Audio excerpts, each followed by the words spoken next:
ফাদলা ইবনে উবাইদ রাদিয়াল্লাহু তাআলা হতে বর্ণিত, তিনি বলেন রাসূল সাল্লাল্লাহু আলাইহি ওয়াসাল্লাম একটি লোককে নামাজে প্রার্থনা করতে শুনলেন।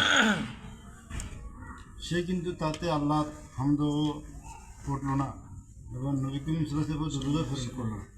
এই দেখে রাসূল সাল্লাল্লাহু আলাইহি ওয়াসাল্লাম বলে উঠলেন, লোকটি তাড়াহুড়া করল। লোকটি কি হলো? তাড়াহুড়া করল।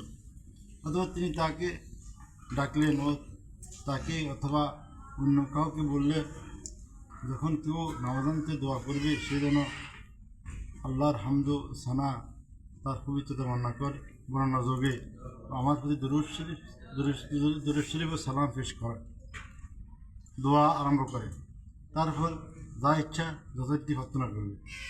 কথা বুঝেছেন? নামাজ এরপরে আবু মুহাম্মদ কাব ইবনে উজরা রাদিয়াল্লাহু তাআলা হতে বর্ণিত, তিনি বলেন রাসূল সাল্লাল্লাহু আলাইহি ওয়াসাল্লাম একদা আমাদের নিকট এলেন।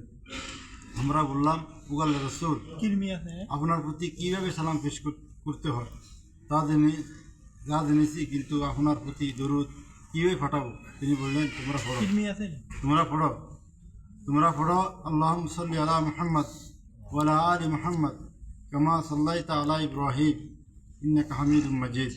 আল্লাহুম্মা বারিক আলা মুহাম্মদ ওয়া আলা আলি মুহাম্মদ কামা বারাকতা আলা ইব্রাহিম ইন্নাকা হামিদুম মাজিদ। এই দরুদ শরীফ নামাজের ভিতর পড়ার জন্য নির্দেশ দিলেন। এই দরুদ শরীফ, এটা দরুদ ইব্রাহিম কয়। এই দরুদ শরীফটা নামাজের ভিতরে যেটা ফোটা, এটা উত্তম দরুদ। এটা কি উত্তম দরুদ? এইটা রাসূল সাল্লাল্লাহু আলাইহি ওয়াসাল্লাম এইভাবে পড়ো, এবারে পড়ো। তারা তো ওগো আল্লাহ, তুমি মুহাম্মদ তথা মুহাম্মদের পরিবার বর্গের উপর রহমত বর্ষণ করো, যেমন রহমত বর্ষণ করেছিলেন ইব্রাহিম আলাইহিস সালাম পরিবারের মণ্ডলীর উপর। নিশ্চয়ই তুমি প্রশংসায় প্রশংসিত, অতি সম্মান। হে আল্লাহ, তুমি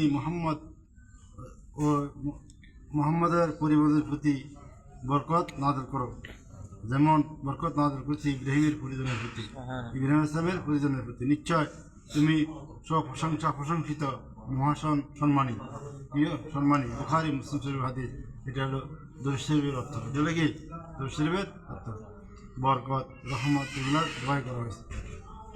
এই দরুদে এরকম রহমত নাযিল করো যেরকম ইব্রাহিম ইসলাম পরিবারের রহমত নাযিল করছে।